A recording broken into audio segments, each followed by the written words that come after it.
noche. Llegó la hora por fin, después de un arduo trabajo, una idea del hermano Guillermo Cano y de hacer un seminario de filosofía.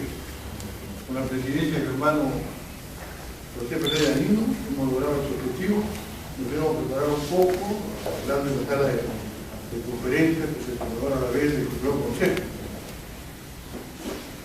Nosotros en este seminario no lo hacemos con el modelo de hacer una maestría, un doctorado, ni siquiera un diplomado en psicología. Simplemente lo hacemos con el fin de que todos los hermanos, sean feliz, maestro, el grado que tengan en la masonería, sea un concepto claro de la filosofía, que eso nos lleve a sus lugares, a la vida, y que cada día seamos mejores masones y, por qué no decir, mejores peruanos para poder llevar nuestra parte adelante. Hermanos, yo voy a dar por inaugurado el seminario y voy a estar en mis manos por el Danilo para que continúe con la ceremonia. Muchas gracias.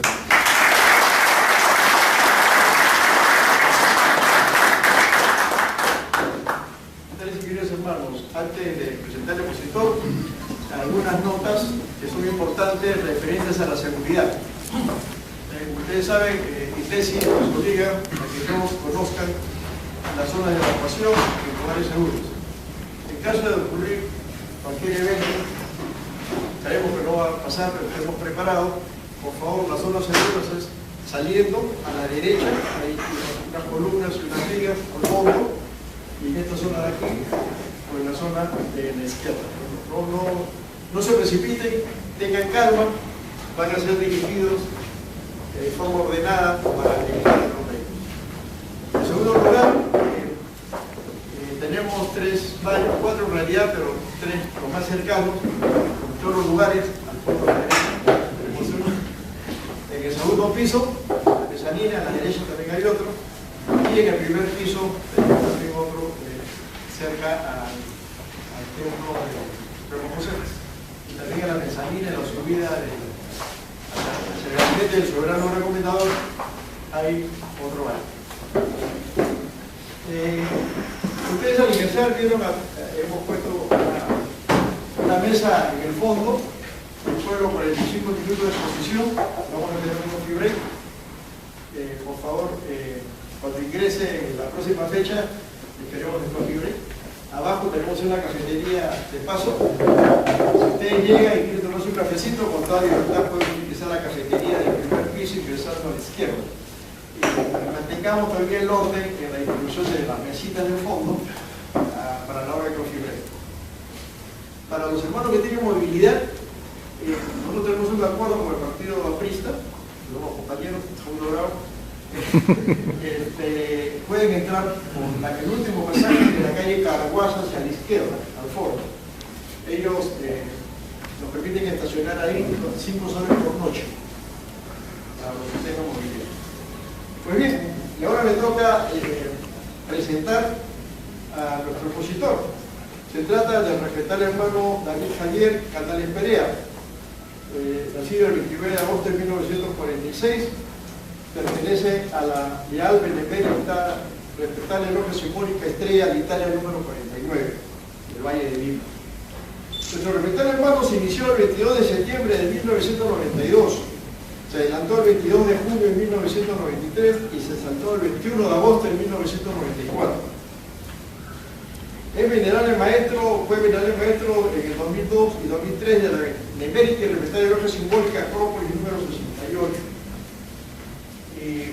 Ocupó el primer lugar en el año 1993 en el concurso por el Día del Aprendiz que fue realizado por la Gran Logia del Perú.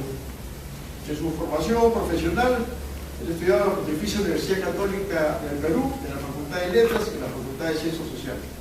Actualmente, él es el presidente de la Comisión de Extensión de la Gran Logia del Perú. Con ustedes, nuestro respetable hermano David Canales.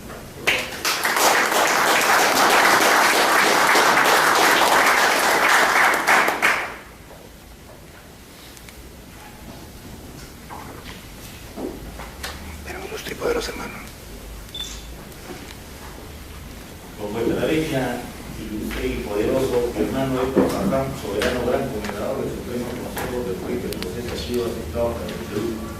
Respetables y queridos hermanos, Y el día de hoy hemos sido convocados para hablar sobre filosofía. Ahora sí, puedo saludar. Previamente, antes de entrar al tema, es conveniente que nos pongamos a pensar sobre el uso y también el mal uso del término filosofía.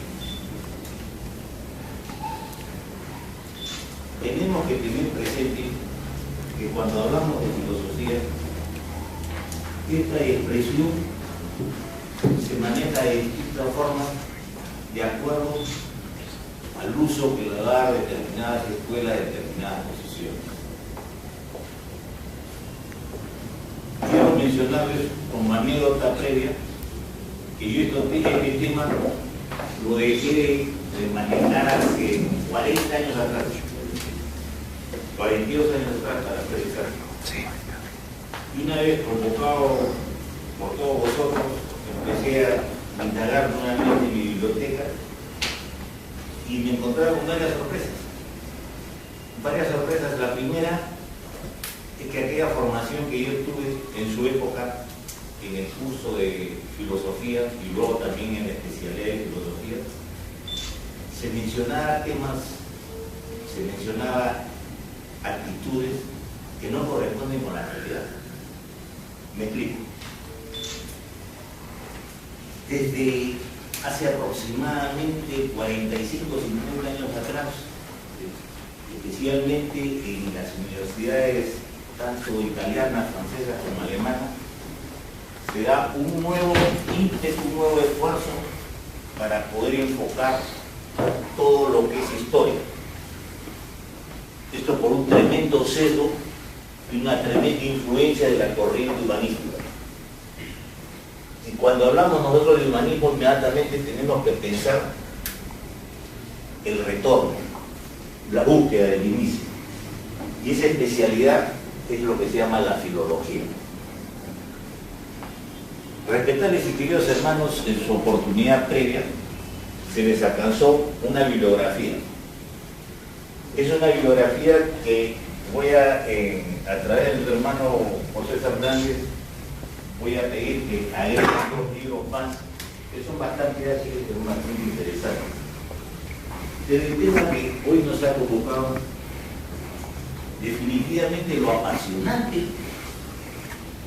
que está en la posición filológica que nos va a demostrar, ¿verdad? Nos va a abrir el campo y nos va a permitir tener una información más próxima y más certera sobre este tema. A la gloria del gran arquitecto del universo, salud, fuerza y unión. Lo cual pretendemos hacer filosofía, dice la palabra, pretendemos hacer filosofía en este momento. Y lo primero que se nos viene a la mente es historia de la filosofía con su contrapuesto, que es filosofía de la historia. Comencemos por filosofía de la historia. Filosofía de la historia comienza netamente con la escuela alemana a principios del siglo pasado, cuando se busca una revalorización de todo el quehacer del hombre en su tránsito por nuestra realidad. Y es así que encontramos 2 corrientes que se bifurcan. Una, la primera, que trata de enfocar la filosofía de la historia totalmente bajo la iluminación de la corriente del positivismo lógico. Me explico. A partir del año 1900 y pico, como reacción a diferentes corrientes, especialmente el movimiento esotérico, se forma una reunión, un grupo de filósofos y epistemólogos, especialmente, que se autodenominaron el Círculo de Viena, donde ellos plantean de que solo se puede interpretar la realidad con el método científico. Y bajo esta influencia, esta disciplina recién nuevamente estructurada que es la historia, se plantea desde la óptica de la ciencia. ¿Cómo así? Considerando al hombre desde el punto de vista de su naturaleza.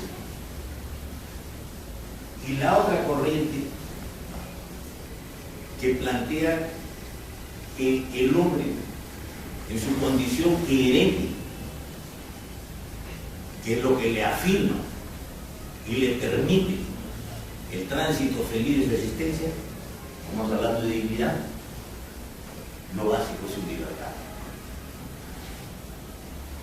Totalmente dispersa, por uno vuelvo a repetir, la filosofía de la historia como ciencia y la otra como historia propiamente. Distinguiendo aquí estas dos corrientes lo que se llama la historia y la historiografía. En el caso del idioma inglés es más específico. Nos distingue dos términos que son bien claros. Uno es history y otro es historia. En el caso del castellano, bueno, es un poquito más complicado. Pero hablamos netamente en la otra posición que les estoy mencionando, lo netamente que es por raigambre humanista, el hombre es historia. Algo inherente al hombre es historia. Y poder predecir, poder sistematizar lo que es la conducta, lo que es el descomponimiento existencial del hombre, bueno, es más que utópico, es fantasioso. Historia de la filosofía, respetables y queridos hermanos, según este nuevo enfoque que me estoy mencionando, con aportes muy vigorosos de parte de la antropología, de parte de la sociología,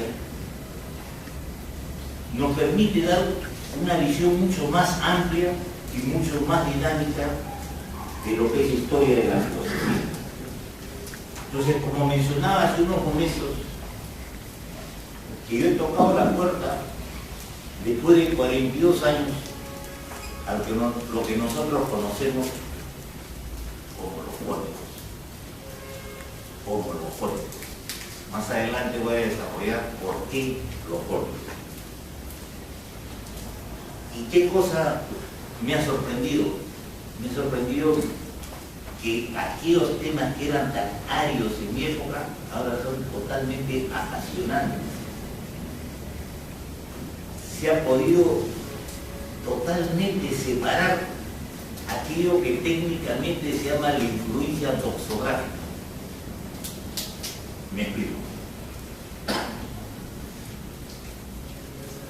Después del siglo IV o III viene un tremendo influjo de querer desplazar el conocimiento de Atenas, que era la capital cultural del mundo antiguo, hacia otros centros, como es el caso de Alejandría, como es el caso de Pérgamo. Sucede que se busca no solamente el acopio de los libros, sino también la inmediata comunicación con los pensadores vigentes. Y por esas limitaciones que hay, se empieza inmediatamente a hacer todo a base de manuales. Eso es lo que se llama la doxografía, el trabajo que ellos hacen. También hay que ponernos a pensar que estamos en el siglo V, VI, etcétera, y IV, estamos viviendo una serie de turbulencias políticas que han ocasionado la pérdida de todas estas obras, que en su momento se decía que habían escrito estos tres pensadores, pero lo más próximo que tenemos nosotros solamente es lo que se dice el trabajo de los autores. En primer lugar tenemos lo que es Aristóteles en su primer capítulo de la obra de Metafísica, donde nos empieza a hablar de todos estos grandes pensadores que nacieron en Mileto. Luego tenemos el caso de Platón, que muy someramente lo menciona en su libro, especialmente en el, ¿cómo se llama? En el Fedón y en otros libros más, pero muy someramente. Luego tenemos el caso de los discípulos de Aristóteles, Teofrasto especialmente, que inclusive hace toda una monografía de Anaxímenes. Pero concretamente, ¿qué tenemos de tales de Anaximandro y Anaxímenes? Solamente frases que los ógrafos nos han entregado para la posteridad. Y aquí hay una cosa bien curiosa, que es lo que tenemos nosotros que manejar eso con mucho cuidado. En el caso especialmente de Aristóteles y Teofrasto, nos están queriendo llevar como un ejemplo para poder sustentar luego sus posiciones filosóficas, utilizando aquellas pequeñas sentencias o pequeños fragmentos que hemos heredado de aquellos. Y el gran esfuerzo que encontramos, el primer gran esfuerzo que encontramos en el compendio de todo esto, lo encontramos repito, en lo que es la Suda, que es una enciclopedia elaborada, terminada en Constantinopla, y posteriormente la Escuela Alemana de Viena. Pero lo más importante que tenemos, que en la actualidad se ha iniciado toda esta corriente de reinterpretar a los jóvenes. Asunto que comienza con Hegel y luego un teólogo alemán, Schleiermacher. En el caso de Hegel, vuelvo a repetir, tipos también como Aristóteles, para poder desarrollar luego todo su planteamiento filosófico, sociológico y histórico. Eso es en cuanto a las fuentes. Pero lo más importante que nosotros hemos venido a hacer filosofía. Hablar de historia de la filosofía es hacer filosofía. Y decir soy filósofo o ejerzo, pretendo, el ejercicio es demasiada pretensión. Filosofía es algo que no podemos definir, es algo que es, como decía en un principio, tanto de la condición humana que debería ser inherente a la condición humana. Debería ser. Todo está sujeto al ejercicio. Entonces tenemos que el término filosofía en unos inicios se va a contraponer contra dos términos, contra lo que es sabiduría, sofía, y contra lo que es doxa, opinión. Específicamente, para no distanciarnos mucho de nuestro tema, van a tener oportunidad durante todo esta convocatoria de poder llevarse de la mano el asunto de tener una mejor visión sobre el quehacer filosófico.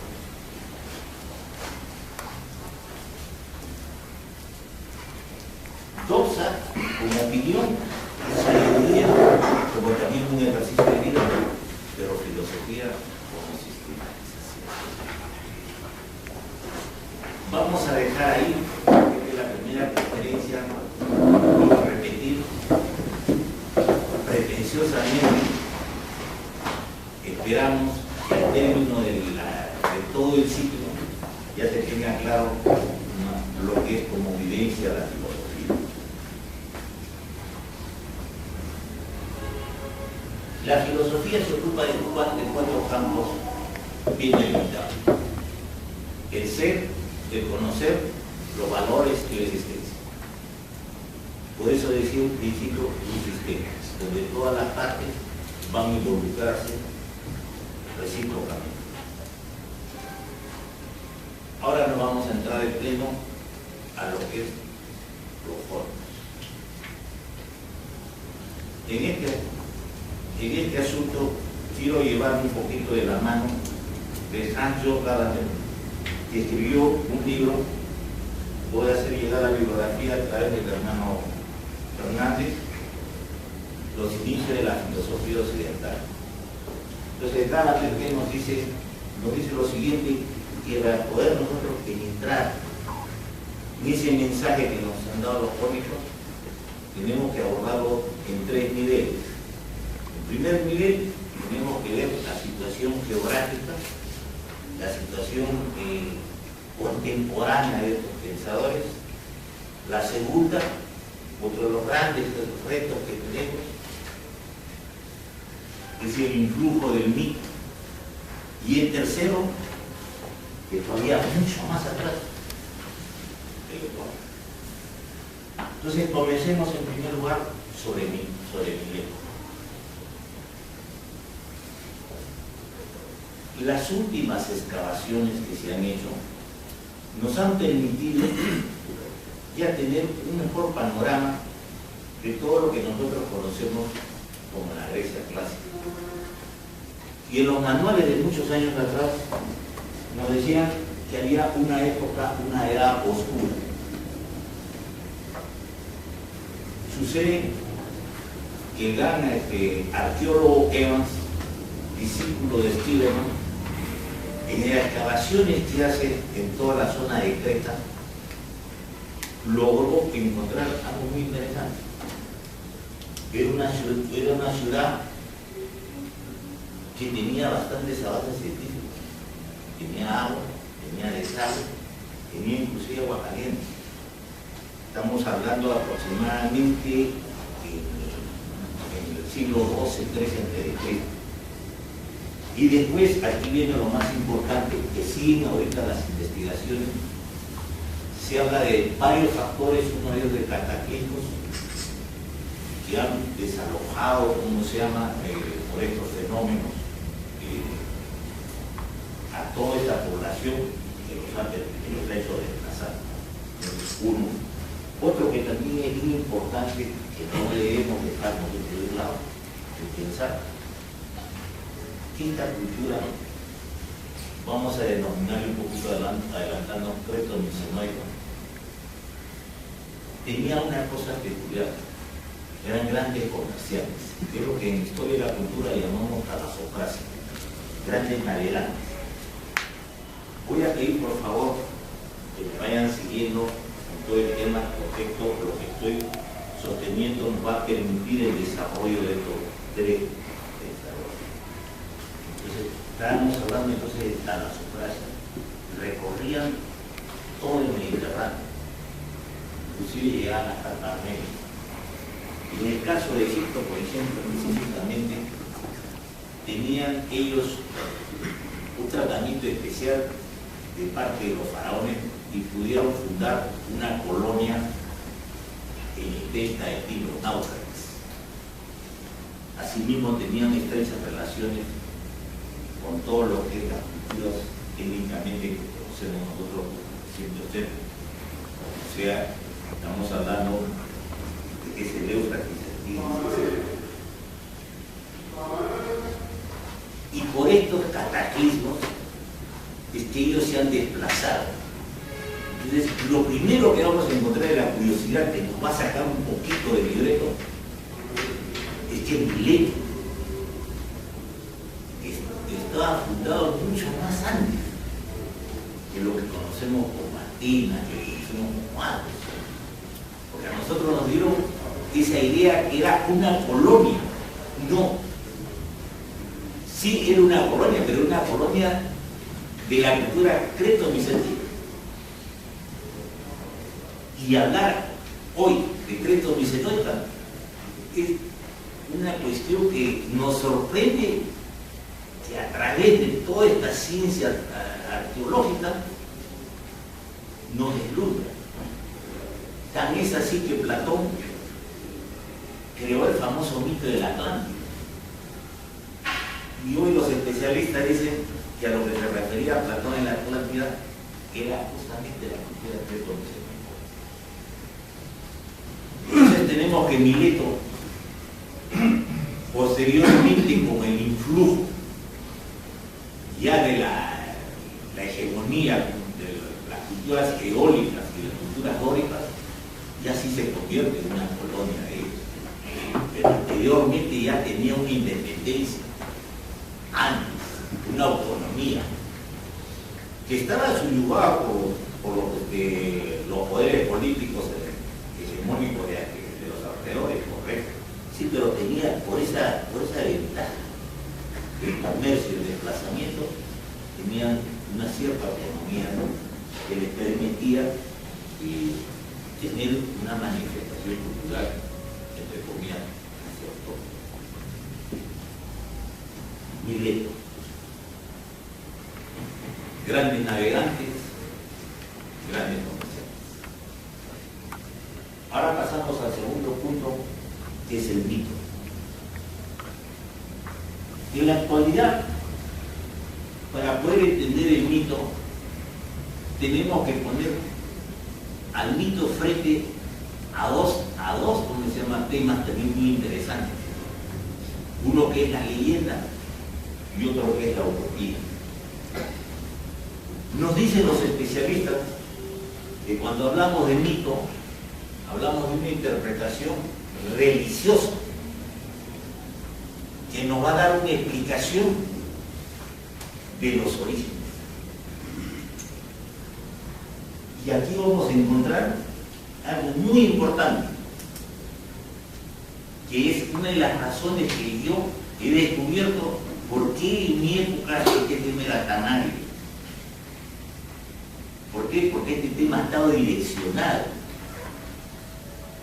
¿Y qué vamos a encontrar con el tema del mito? Vuelvo a repetir, permíteme que haga un retroceso. Como decía, filosofía tenemos que hacer todos los días, y filosofía es investigación, observación e investigación. Y regresando a nuestro tema, vamos a encontrar que en el mito no hay un ser creador.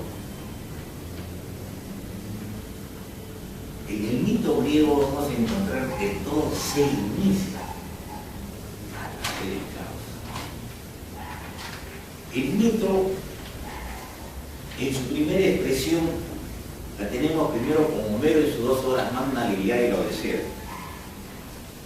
Luego lo tenemos con Hesíodo de sus 2 obras, que son las Teogonía, los trabajos griegos. En el caso de Homero, nos quiere plantear un mundo donde la nobleza se caracteriza por una aristocracia, y eso lo lleva hacia los dioses, hacia su Olimpo, para luego llegar a Hesíodo, especialmente en la Teogonía, donde ya se nos estructura todo ese panteón griego. Pero vuelvo a repetir, la curiosidad es, a diferencia de todas las posesiones semíticas, no hay un creador. Hay un origen, sí, pero no hay un creador, un sujeto creador, no hay. Mito, entonces, tenemos que es una interpretación de una determinada cultura o un influjo religioso que nos va a permitir una interpretación del origen.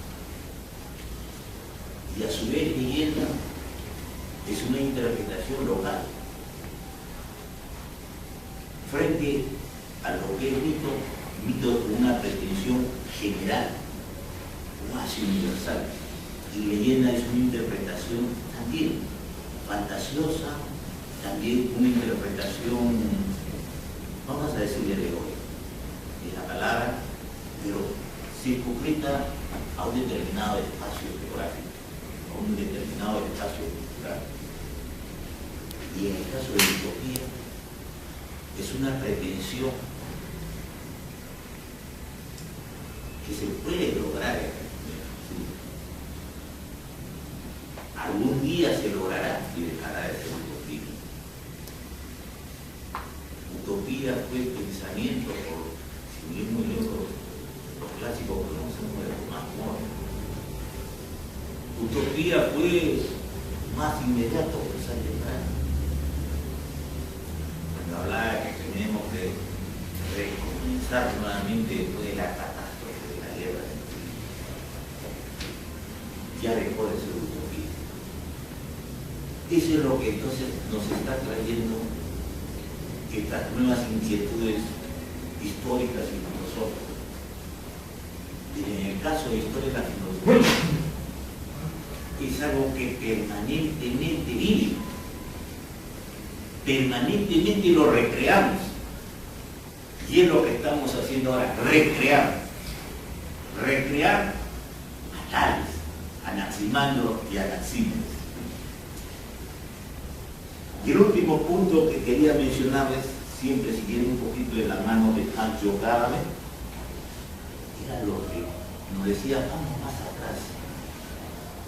Nos habla entonces del lenguaje, que es también una cosa importantísima. El caso de Mileto adoptan el lenguaje jónico. Adoptan el lenguaje jónico. ¿Y por qué lo adoptan? Por una sencilla razón. Se posesionan del alfabeto fenicio e inmediatamente con vocales que no tenía el alfabeto fenicio. Y eso les permite una flexibilidad en su transmisión. No olvidemos mucho, especialmente recordando a Mauricio Suárez y grandes lingüistas, la palabra es más. La palabra es cautivante. La palabra nos permite como vehículo para razonar, permite desarrollar la especulación. Con ese elemento, de ese alfabeto específico, jónico, con elementos fenicios y propiamente creados con la cuestión de las vocales, se distingue de todos los idiomas de las culturas circundantes y grandes imperios, como es el caso de Egipto, como es el caso de los persas. Y de ahí la diferencia, por ejemplo, con el caso de Egipto. El caso de Egipto estaba circunscrito a una determinada expresión ideográfica que varía totalmente con lo que estoy diciendo, porque es una herramienta que le va a permitir un mejor desarrollo, le va a permitir una mejor plasticidad en su expresión y en su raciocinio. Tal es así que lo primero que vamos a encontrar, y después lo vamos a decir en el ámbito, en primer lugar, la calificación de medio. En segundo lugar, la interpretación de las cosas para el manejo sintáctico sujeto y predicado. En pocas palabras, una mejor disposición para tener una expresión lo más próxima a una comunicación eficaz. Después de haberles explicado someramente lo que he dicho, quisiera, antes de entrar de pleno a nuestro tema, lo que también años atrás se nos decía del famoso influjo oriental. Ese influjo oriental que partió especialmente a partir de Heródoto, donde Heródoto, en su famoso nuevo libro de la historia, nos decía que todos los grandes pensadores, todos los grandes sabios han pasado por Egipto. Y es así que se forma el criterio a partir de Heródoto de que el origen de la ciencia, el origen de la filosofía, le debe mucho a Oriente. Vamos a desarrollar eso cuando traemos cada uno de los pensadores que vamos a conversar. Y es aquí lo más impactante que vamos a encontrar, voy a repetir, que todo lo que habíamos hablado al inicio sobre esta inquietud filológica nos permite descubrir que muchas cosas que no dijeron y muchos planteamientos que no los realizaron, gratuitamente se dice, lo dijo Tales, lo dijo Anaximandro, lo dijo Anaximandro. Dice lo que técnicamente nosotros conocemos como anacronismo. Y eso lo vamos a encontrar en toda la bibliografía que se les ha dado. El día de hoy mi propósito, más que llegar a todo este mensaje de los últimos descubrimientos filológicos, era una preparación para que vosotros lleguen a casa y con esa bibliografía que se les ha hecho llegar, empiecen a descubrir y a encontrar lo que estamos conversando. Que no es muchas cosas lo que se dijo, que no podía ser porque son anacronismos. Pensamos de repente como Hegel quería que hable Tales, o como Aristóteles quería que así debería haber hablado Anaximandro.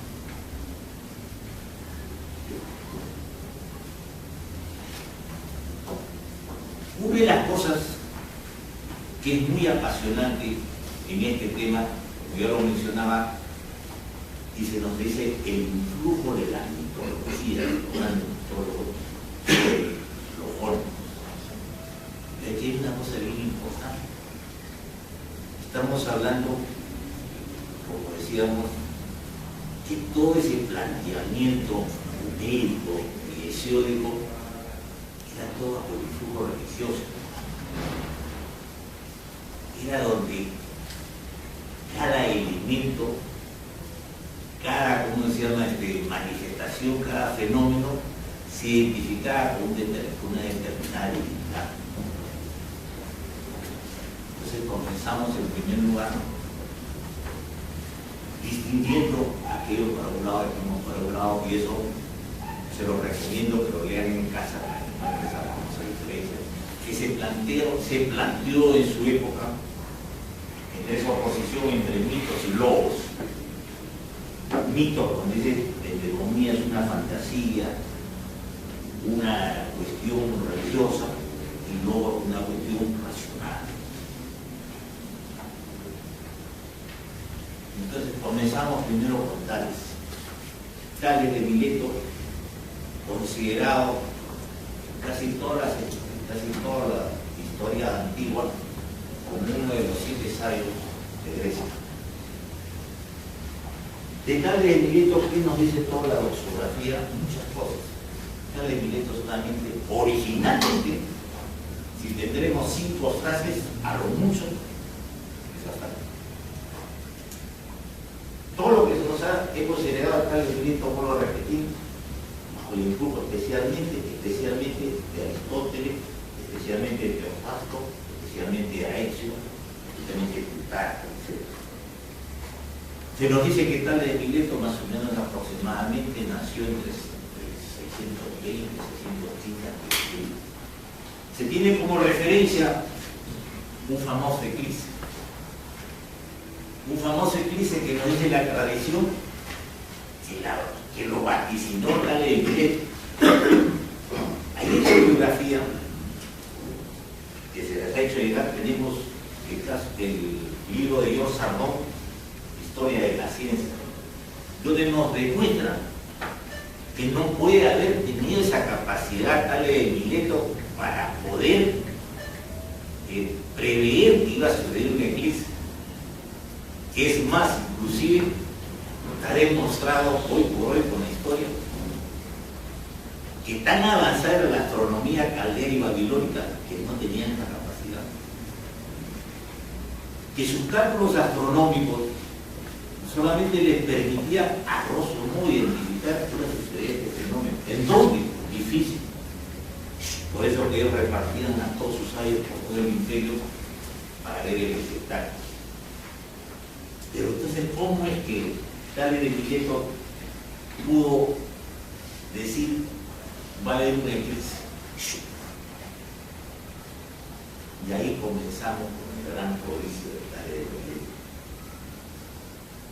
Como dice un historiador, dice, el hombre desde que levantó la cabeza ya rompió todo.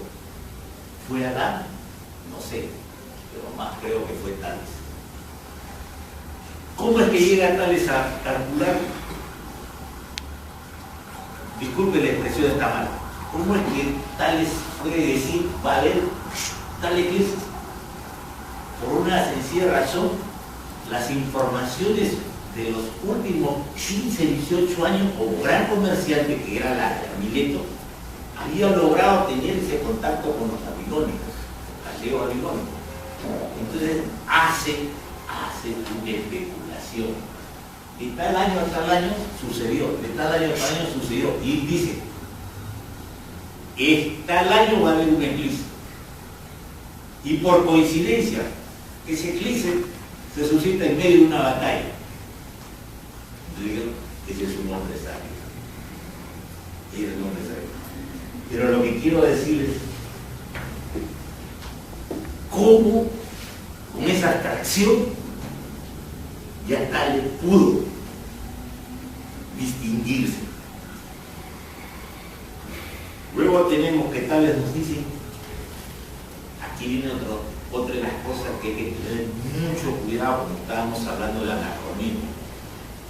Nos dice casi la mayoría de la historia de la filosofía y casi los países anteriores, que para Tales el principio era el agua. No puede, todavía no había esa capacidad, cultural para poder decir principio. Sino lo que nos dice Tales, de acuerdo a lo que el resultado de toda esta investigación filológica, que lo que nos está diciendo Tales es el inicio, no principio, el inicio. Y aquí quiero hacer un pequeño paréntesis y también seguir cogiendo un poquito de la mano de la escuela hermenéutica. Vuelvo a repetir, estamos haciendo filosofía. Cuando hablamos de inicio, los que tal de también tenemos que hablar de fin. Inicio y fin. Eso no puede haber en filosofía. En filosofía no hay un término. En filosofía es hasta donde nos permita, hasta donde podamos vislumbrar, para que se den cuenta cómo se han terminado toda la inquietud de historia de determinadas ideologías que nos llevan en una determinada línea. Cuando filosofía es recreación, ese es inagotable. Decíamos entonces que Tales nos decía que el agua es el inicio. Pero aquí viene lo más interesante, que ese inicio, esa palabra que utiliza ese término agua, nos habla que nunca va a tener su final. Estamos hablando que recién, aunque te parezca contraproducente, pero estamos hablando que recién se está llegando a una sistematización. No olvidemos que después de todo el influjo de Mileto, de todo el influjo de la escuela jónica, vamos a tener el producto que es la lógica. En aquella época todavía no estábamos hablando de los primeros pasos. Entonces nos dice Tales que el agua. Y aquí viene su primera distanciamiento con lo que es la postura clásica de aquellas épocas. Ya no son los dioses, es algo natural. Entonces, como decía un principio, cuando Tales levanta la cabeza, entramos a los primeros pasos de lo que es la ciencia y de lo que es la filosofía.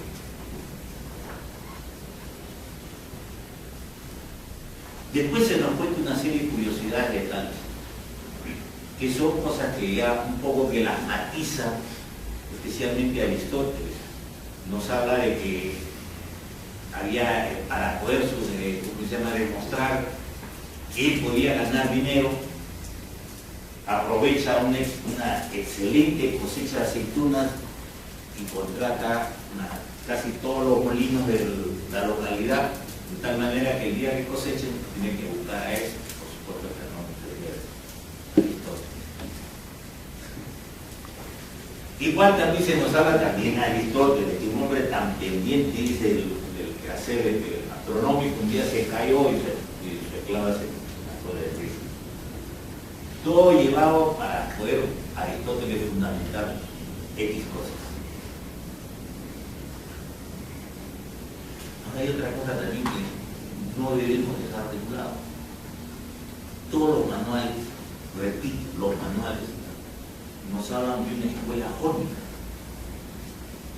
No hay escuela jónica. Escuela propiamente, recién vamos a encontrar a partir de Pitágoras. Y estructurado a partir de Platón, que es la academia, y a partir de Aristóteles, que es el liceo. Y se traduce como dicen los dosógrafos, diciendo que Anaximandro fue compañero de Tales, que Anaxímenes fue discípulo de Anaximandro. Había sí, pues, una población muy grande, ¿no? Había una interrelación. No olvidemos que todo se hacía en la plaza. Uno, y dos, muy importante, en los banquetes. Entonces había ese intercambio de conocimiento, pero escuela propiamente no había. ¿Y esto por qué? Esto también por la cuestión hegeliana, porque Hegel nos habla de un progreso. Entonces, por lo tanto, antes de Aristóteles tenía que ser Platón, y antes de Platón tenía que ser Sócrates, y antes de Sócrates tenía que ser los sofistas, y antes de los sofistas tenía que ser la escuela heliática, y antes de los heliáticos tenía que ser los jónicos. No, así no. Filosofía es imperecedera. No. Tratemos nosotros de recrear la inquietud de Tales, tratemos de recrear la inquietud de Anaximandro y Anaxímenes. No es un progreso, el progreso es para planteamientos científicos, donde nos van a llevar una sistematización más próxima y técnica a lo que es la verdad. Tenemos luego a Anaximandro. Anaximandro también de Mileto plantea una cosa bien importante. Aquí sí viene interesante. Ya una abstracción completa. Nos habla de dos términos que son capitales en la filosofía: el arqué y el ateo. El primero que utiliza es la palabra principio, arqué. Sí, dándole una connotación especial que ahora vamos a trabajar. El arqué. Si bien este término ya fue empleado por Homero, especialmente en su libro La Ilíada, donde dice en el inicio de la batalla. Y el mismo Hesíodo, pero el que le da otra categoría, el que le da otra explicación, donde se va a sustentar todo su planteamiento, sustentación de planteamiento. ¿A qué? Es Anaximandro. ¿Y ahora qué es el apeirón? Aquí también es otro problema filológico terrible. Entonces, muy embargado por la cuestión del influjo aristotélico, el influjo de Teofrasto, de todo el influjo peripatético, no quieren plantear, como digo, cosas que no dijo Anaximandro. Apeirón clásico, lo que dice ¿cómo se llama la filología? Abarcable, inabarcable. O sea, y abarcable, inabarcable, ilimitado. Pero encontramos nosotros en distintos manuales que nos dicen el infinito, el indefinido, etc. ¿no? Entonces, ¿qué es lo que nos quiere decir Anaximandro? Que es el primer paso gigante en la filosofía. Que el apeirón es aquello que es el inicio de toda la realidad, de todo lo que conocemos como lo natural. No hablemos de naturaleza, porque también es otro anacronismo. Naturaleza recién a partir de Aristóteles, lo natural. Lo natural distinguiendo lo que es la condición, por ejemplo, del hombre, lo que es la condición de un árbol. ¿Cómo lo interpreta en las pocas frases que hemos heredado de Anaximandro, el famoso ejemplo?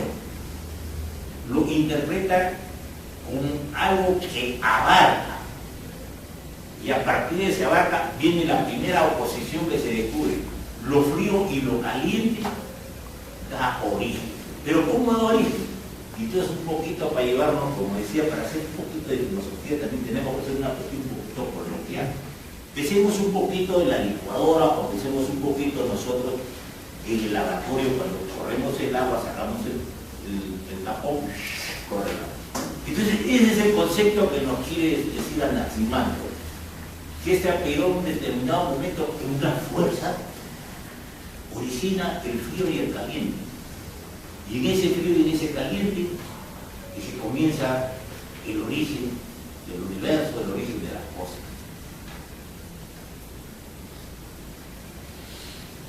Plantear que Anaximandro tiene una interpretación cosmogónica, cosmológica un poquito difícil. Tal vez nos permita a nosotros llevar como pauta para nuestra investigación y nuestros estudios.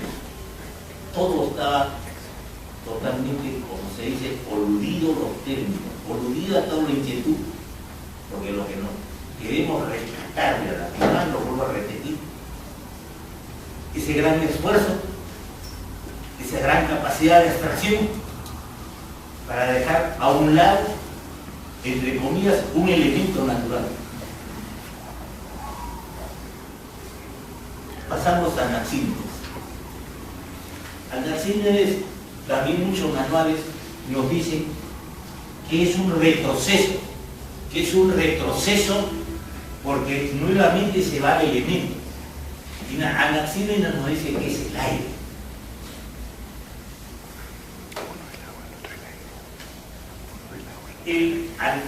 Al plantearnos nosotros el aire, estamos dejando una cosa que es importante sobre la cuestión de Tales y Anaximandro. Eso sí, se acepta que los jónicos, su característica, en primer lugar, era monista, y hemos hecho un solo planteamiento. En segundo lugar, ilozoísmo. Ilozoísmo porque creían que entre comillas, vamos a decir, principio, vamos a hablar con el término de Anaximandro, aquí tenía vida. Tenía vida. Y es así que llegamos a Anaxímenes y nos dice, pues, el aire.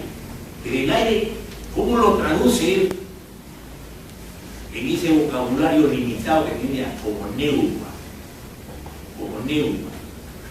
O sea, el aire que permite, a través de otro gran descubrimiento de dos manifestaciones, que es la condensación y la rarificación. La rarificación que nos permite ese aire que se convierte en fuego, y esa condensación que nos permite el agua y luego el agua de tierra. Y otra cosa importante de Anaxímenes es de que plantea por primera vez una interpretación física sobre el origen del hombre. Se dice que es el padre del evolucionismo, se han aventurado algunos a decir, porque dicen que en ese desplazamiento que hemos hablado de la rarificación y la condensación,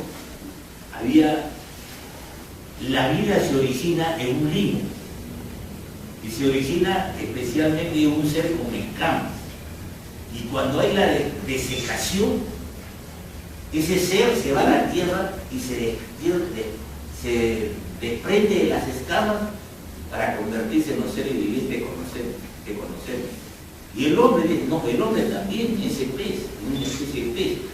Pero como era limitada su sobrevivencia, está dentro de la fauce del mismo pez, para que luego cuando esté bien formado, hace y recibe cuando se reciba. Respetarles y queridos hermanos, creo un poquito que me he entusiasmado y el tiempo también me han dicho que me sigue bastante tiempo. Yo quiero invocarles como epílogo la bibliografía que se les ha dejado, para que vean ustedes toda la oposición que hay en la interpretación de Tales, Anaximandro y Anaximandro. Como el Pilo volvemos a decir que esa ha sido la tarea importante de mi manera de pensar, muy subjetiva, de la historia y la filosofía es hacer filosofía, y filosofía es recrear. Es algo viviente, es algo que nosotros, conforme regresemos otra vez a las fuentes, otra vez a encontrar, vamos a salir mejor recreados, con una nueva perspicacia, con una posibilidad de vislumbrar. El último mensaje que me ha pedido nuestro respetables hermanos organizadores es el mensaje masónico. Sí, el mensaje masónico está ahí. Vislumbrar. Un masón que no tiene perspectiva, un masón que no tiene esa capacidad plástica para poder recrear, para poder sentir la emoción de la existencia, pues es un objeto. El hombre no es objeto, el hombre es pasión de vida, el hombre es agotar su existencia en cada segundo.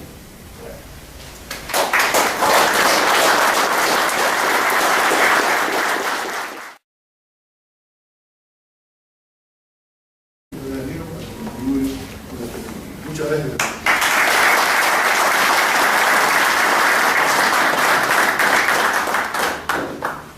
Queridos hermanos, antes de presentar el expositor, algunas notas que son importantes referentes a la seguridad. Ustedes saben que ITESI nos obliga a que todos conozcan las zonas de evacuación en lugares seguros. En caso de ocurrir cualquier evento, sabemos que no va a pasar, pero estemos preparados. Por favor, las zonas seguras es saliendo a la derecha, hay unas columnas y unas vigas al fondo, y en esta zona de aquí, o en la zona de la izquierda. No se precipiten, tengan calma, van a ser dirigidos de forma ordenada para evitar atropellos. En segundo lugar, tenemos cuatro en realidad, pero tres los más cercanos, en todos los lugares, al fondo de la derecha. Tenemos uno en el segundo piso, la mezanina, a la derecha también hay otro, y en el primer piso tenemos también otro cerca al templo de José. Y también en la mezanina, en la subida hacia el gabinete del soberano recomendador, hay otro baño. Ustedes al ingresar vieron, hemos puesto una mesa en el fondo, fueron 45 minutos de exposición, vamos a tener un coffee break. Por favor, cuando ingrese en la próxima fecha, esperemos el coffee break. Abajo tenemos una cafetería de paso. Si ustedes llegan y quieren tomarse un cafecito, con toda libertad pueden utilizar la cafetería del primer piso ingresando a la izquierda. Mantengamos también el orden en la introducción de las mesitas del fondo para la hora de coffee break. Para los hermanos que tienen movilidad, nosotros tenemos un acuerdo con el partido aprista, los compañeros, muy logrado. Pueden entrar por el último pasaje de la calle Caraguasa hacia la izquierda, al fondo. Ellos nos permiten estacionar ahí con signo de extensión de la gran biblioteca. Con ustedes, nuestro respetable hermano David Canal.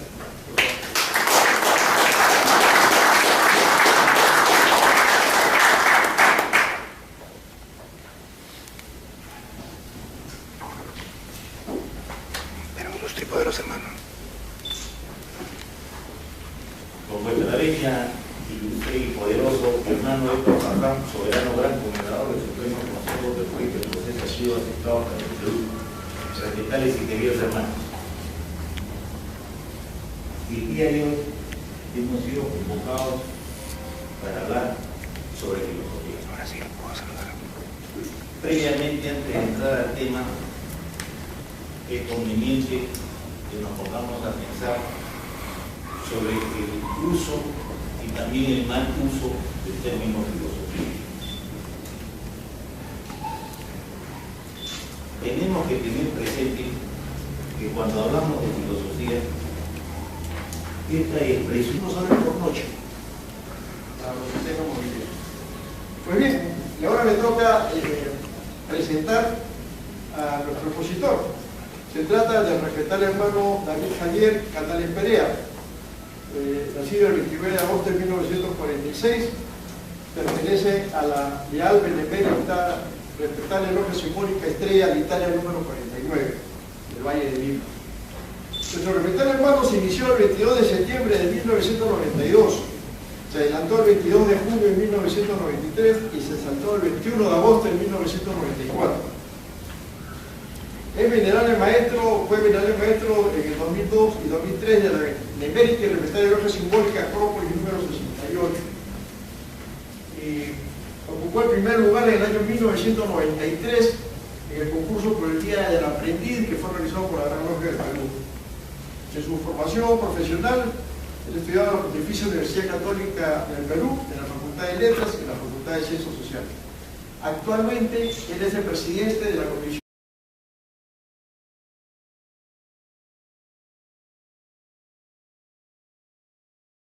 de la noche.